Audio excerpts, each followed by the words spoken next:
Shalom semuanya. Puji Tuhan, kita ketemu lagi di hari Minggu ini.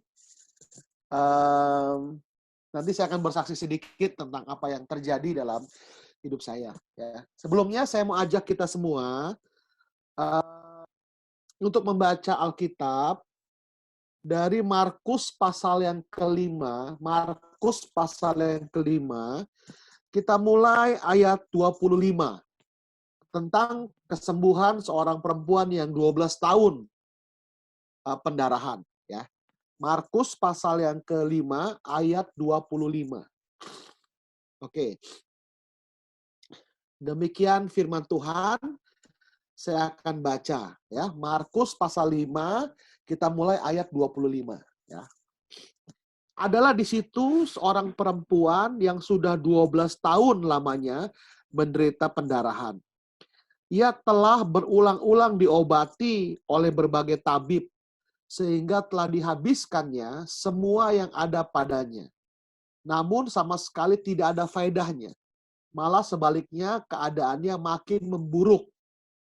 Dia sudah mendengar berita-berita tentang Yesus. Maka di tengah-tengah orang banyak itu, ia mendekati Yesus dari belakang dan menjamah jubahnya. Sebab katanya, asal ku jamah saja jubahnya, aku akan sembuh.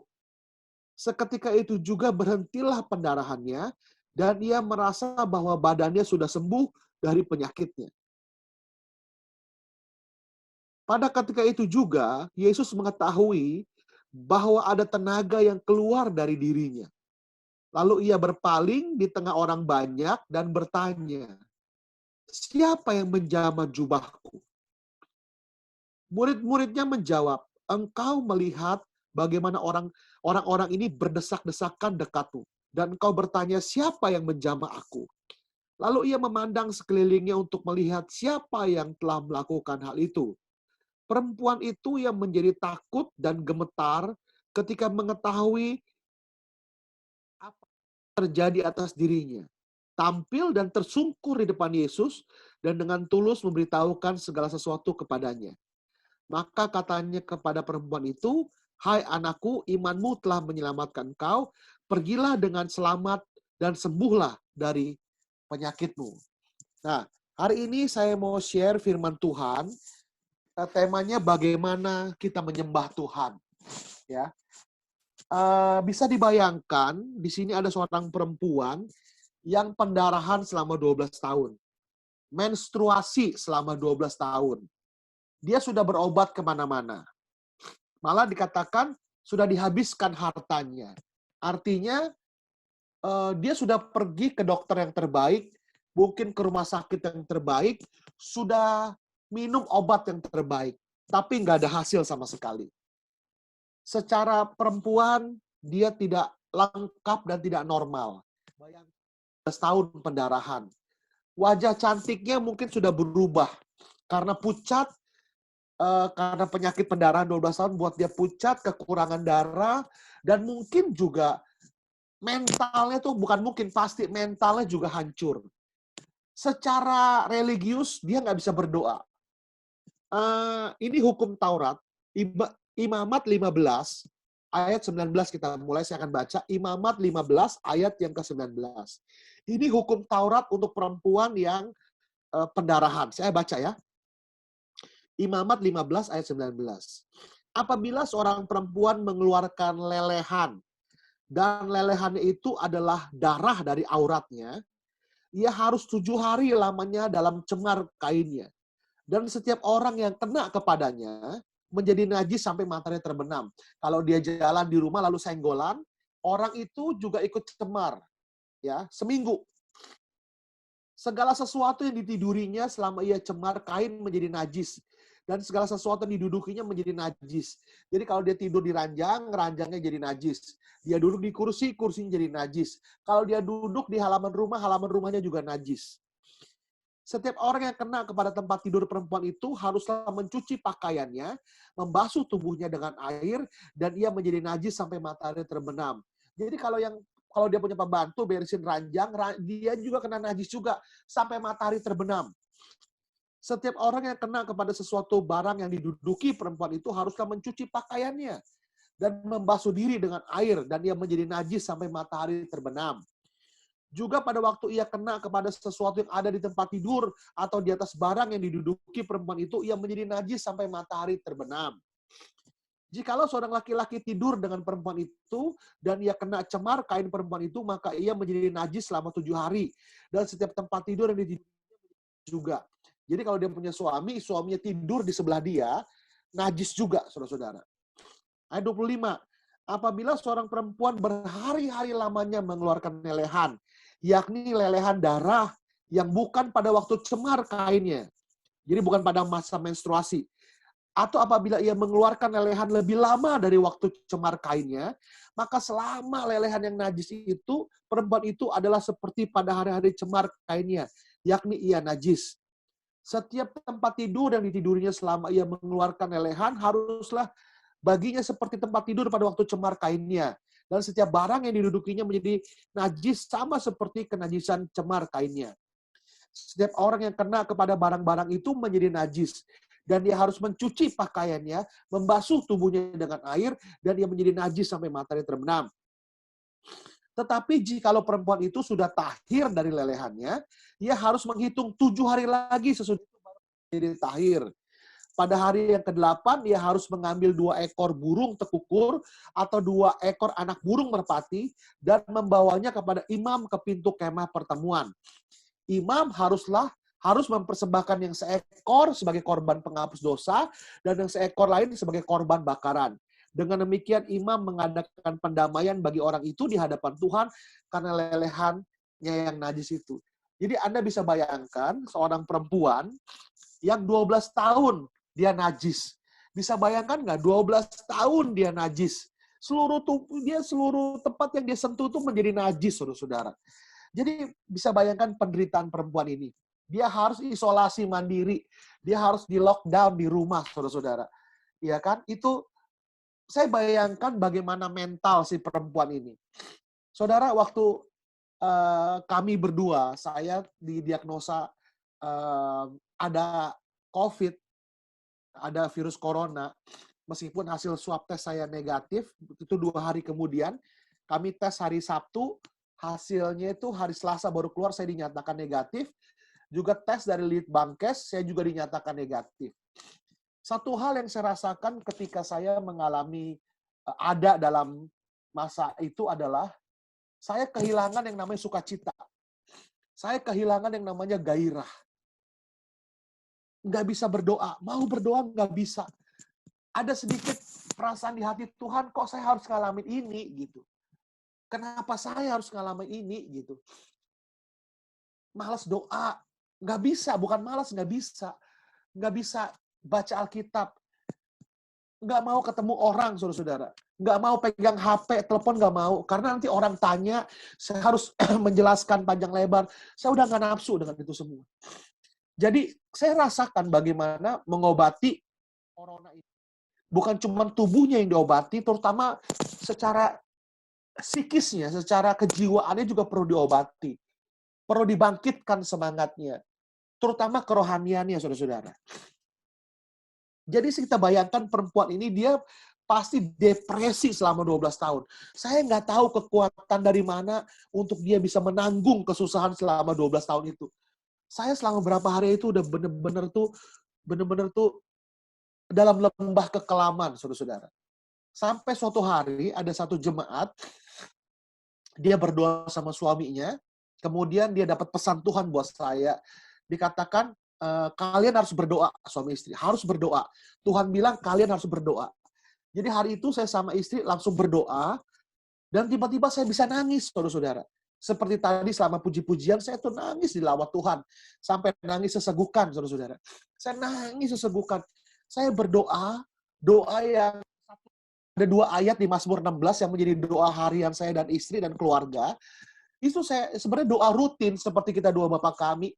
Tapi ketika kami berdoa itu, saya rasakan ada hadirat Tuhan. Saya rasakan saya doa sambil nangis. Doa itu menjadi sesuatu yang berbeda.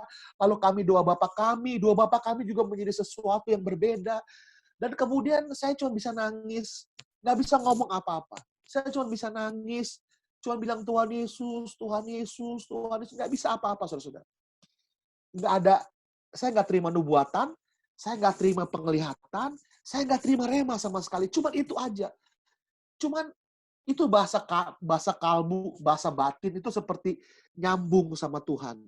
Sejak itu, saudara-saudara, kerohanian saya bangkit. Sejak itu, suasana hati saya bangkit. Sejak itu, secara batin saya kuat menghadapi ini. Dan itu menjadi awal perubahan penting. Hati sudah menang, peperangan itu sudah setengah dimenangkan, saudara-saudara. Waktu saya menang secara rohani, peperangan saya melawan penyakit ini sudah 50% saya menangkan. Berikutnya, saya membangun diri saya. Contohnya, saya mulai baca Alkitab, merenungkan Mazmur 91, nanti kapan-kapan saya share. Mazmur 91 saya renungkan, dan saya dengar khotbah, lalu saya juga dengarkan, saya nggak mau dengar yang jumlah kematian berapa, corona, saya nggak mau dengarkan sama sekali. Saya nonton, di Facebook tuh ada video, saya nonton video-video lawak, stand up comedy, yang bikin saya tertawa terbahak-bahak. Saya nonton Sule sama Andre, lucunya minta ampun, saya tertawa terbahak-bahak. Saya lakukan apapun juga untuk membangkitkan gairah saya. Dan itulah awal kemenangan. Nah, perempuan ini, saudara-saudara, dia membutuhkan Tuhan. Ya, bayangkan, saudara-saudara, 12 tahun sakit pendarahan. Jadi, perempuan itu menjamah Tuhan, dia beranikan dirinya menjamah Tuhan, dan anehnya, dari ratusan orang yang mengerubungi Tuhan Yesus, satu sentuhan perempuan ini berbeda. Sampai Tuhan Yesus berpaling berkata, siapa yang jamah saya? Murid-muridnya bilang, Tuhan, ini ada ratusan orang, semua juga jamah kamu. Gitu. Dia bilang, enggak, ini berbeda. Sentuhan ini berbeda. Karena ada kuasa yang keluar. Jadi Anda bayangkan, dari begitu banyak orang yang menyentuh Tuhan, sentuhan si perempuan ini berbeda. Sampai Tuhan berpaling dan akhirnya perempuan ini ngaku, saya orangnya, dia ceritakan, dan Tuhan berkata, sembuhlah, pulang dengan damai sejahtera. Nah, hari ini, saudara-saudara, ada miliaran orang beribadah di dunia. Kebanyakan pakai Zoom, pakai YouTube, YouTube Live, ataupun Facebook Live. Lalu, apa yang membuat ibadah kita berbeda sama Tuhan? Apa yang membuat Tuhan akhirnya berpaling sama kita? Ya, si perempuan ini, saudara-saudara, menyentuh dengan putus asa. Dia merasa butuh Tuhan, saudara-saudara. Waktu saya kena penyakit ini, ya, waktu saya dalam pergumulan ini, saudara-saudara, saya merasakan benar-benar ya gini. Karunia khotbah saya hilang. Merenungkan firman nggak bisa, saudara-saudara. Berdoa minta kesembuhan, berdoa, tapi seperti tertutup. Nggak bisa diandalkan, saudara-saudara. Kenapa? Karena banyak pendeta lebih senior dari saya juga meninggal dunia. Tidakkah mereka berdoa? Sama mereka berdoa. Meninggal dunia. Orang-orang kaya yang duitnya lebih banyak, yang jauh lebih banyak yang bisa beli dokter, beli obat, juga sami mawon lewat juga, saudara-saudara. Jadi mau berharap kemana? Nggak bisa. Berharap lagi, saudara-saudara. Kalau orang sakit biasa, kalau punya duit, dia bisa pergi ke Singapura, dia bisa pergi ke Jepang, dia bisa pergi ke Amerika atau ke negara-negara di mana pengobatannya lebih advance daripada Indonesia. Tapi kalau corona ini mau berobat kemana? Yang sehat juga sakit, yang miskin sakit, yang kaya juga sama sakit. Pangeran Charles saja kena, saudara-saudara. Yang miskin meninggal, yang kaya pun ada juga yang meninggal. Kemana mau berharap? Nggak bisa, saudara-saudara. Kecuali kepada Tuhan. Jadi hari itu semua diprotolin. Benar-benar saya merasa semua diprotolin, saudara-saudara. Iman saya diprotolin, karunia saya diprotolin, kemampuan saya untuk tertawa diprotolin. Saya selalu bisa menemukan alasan untuk tertawa, saudara-saudara. Bahkan di tengah kesusahan. Tapi hari itu nggak bisa, hilang semua. Dan waktu saya nggak punya apa-apa lagi. Nggak punya, bahkan dasar berharap aja, saudara-saudara. Berharap untuk sembuh aja tuh nggak bisa. Udah nggak ada lagi. Yang sisa apa? Hati. Hati yang mengasihi Tuhan. Hati yang tetap pengennya pegangan sama Tuhan. Apapun yang terjadi. Dan rupanya itu udah cukup. Makanya saya tulis, kalau orang masih punya sesuatu yang dia bisa harapkan, dia belum bisa berserah sama Tuhan. Yang namanya berserah adalah, dia udah nggak punya sesuatu lagi untuk diharapkan. Cuman Tuhan. Makanya lagunya berkata gini, di ayat itu yang saya temukan, yang dilagukan adalah, meskipun dagingku dan tulangku habis lenyap, hatiku habis lenyap, Tuhan adalah pengharapanku. Tuhan adalah gunung batuku. Itu ayat sebelumnya dikatakan, siapa milikku di surga? Nggak ada, kecuali Tuhan yang menjadi milikku di surga. Saudara-saudara, sampai cuma Tuhan pegangan kita. Itu perempuan itu sudah pergi kemana-mana nggak sembuh. Hanya Tuhan pegangannya. Satu lagi saya mau tambahkan, saya lupa. Ketika saya menghadapi virus ini, bukan cuma faktor Tuhan, saudara-saudara. Sorry ya, mohon maaf.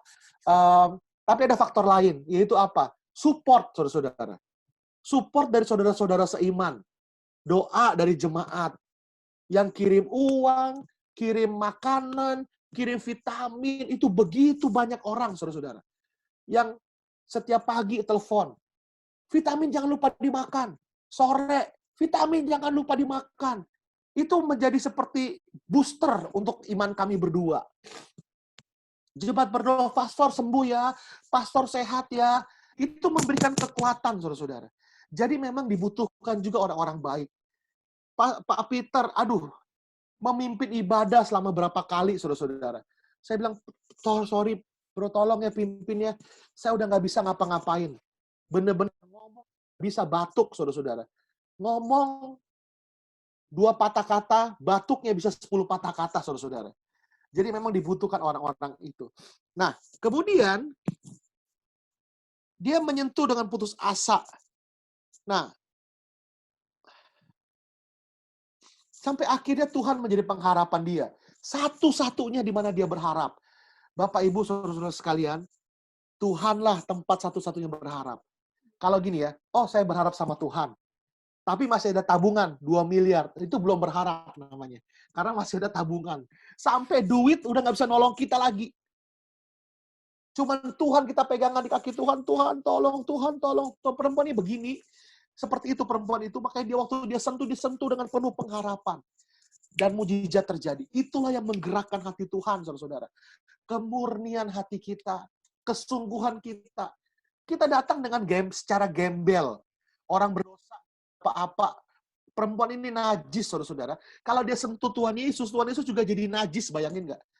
Jadi datang dengan kepayahan, datang bukan juga sebagai orang kudus, datang apa adanya sebagai orang miskin, kere, nggak punya uang, nggak punya pengharapan, orang berdosa, cuma butuh Tuhan doang, butuh Tuhan. Dan mujizat terjadi, Bapak Ibu saudara-saudara sekalian. Nah, responnya adalah Tuhan Yesus berkata, "Hai anakku," ayat 34, "imanmu telah menyelamatkan engkau. Pergilah dengan selamat dan sembuhlah dari penyakitmu."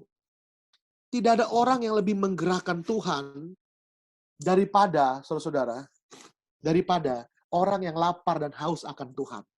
Nah, saya membacakan di Maleakhi 4 ayat 2, dikatakan gini, "Tetapi kamu yang takut akan Tuhan," Maleakhi 4 ayat 2. Maleakhi 4 ayat 2. "Tetapi yang takut akan nama-Aku, bagimu akan terbit surya kebenaran dengan kesembuhan pada sayapnya. Kamu akan keluar dan berjingkrak-jingkrak seperti anak lembu lepas kandang." Tanpa sadar, saudara-saudara, perempuan itu sudah menggenapkan sebuah nubuatan di Maleakhi ini. Apa itu? Itu kesembuhan pada sayapnya. Gini, orang Yahudi itu setiap pria Yahudi itu punya, apa kalau perempuan itu ya? Kain panjang itu yang bisa dipakai buat kalau kedinginan itu. Kayak pasmina begitu, saudara-saudara. Itu namanya, kain apa saya lupa itu taruh di balik jubahnya, itu panjang ke bawah sampai ke kaki, saudara-saudara. Jadi orang laki-laki Yahudi kalau dia mau berdoa, kain itu dibeginikan di kepalanya, saudara-saudara. Dibeginikan di kepalanya, ya. Bila seperti ini, cuma dia panjang ke bawah, dan ini menjadi namanya rumah doa. Itu rumah doa itu saudara-saudara. Rumah doa, tempat dia doa, dia nggak boleh kiri. Dia doa dengan sungguh-sungguh, dia fokus sama Tuhan. Dan kalau itu dilepaskan, itu panjangnya sampai ke bawah kaki. Itu yang namanya sayap itu, saudara. Itu dikenal sebagai sayap memang.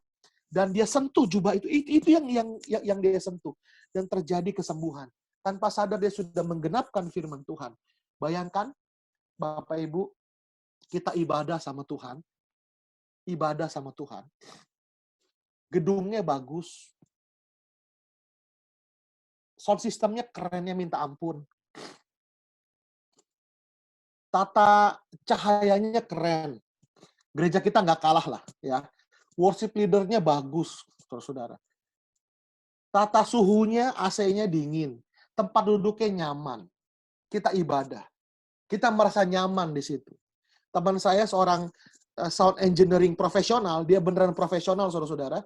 Dia pernah diadu sama orang soundnya Andy Lau, dan dia menang. Beneran. Dia bilang gini, bro, hadirat Tuhan tuh bisa diatur. Perasaan akan hadirat Tuhan bisa diatur. Melalui apa? Melalui sound, dia bilang. Melalui sound dan melalui tata cahaya bisa diatur. Nanti ngerti nggak, saudara-saudara?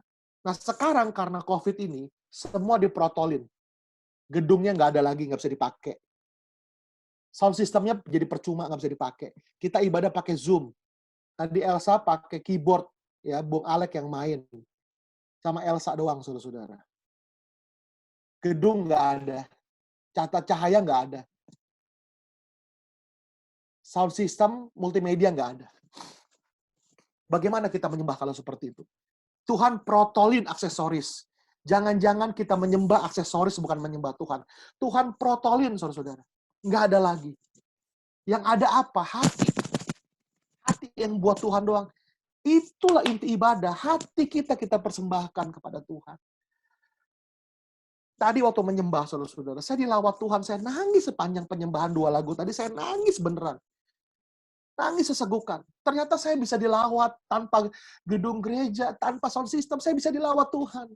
Karena punya hati. Saudara-saudara sekalian, gereja tutup gedungnya. Kita menyembah, ibadah pakai Zoom. Yang sisa apa, saudara-saudara? Hubungan. Saya benar-benar kangen banget lihat wajah Ferry, Sylvia, ya, wajah Vivi, Stella sama Abel.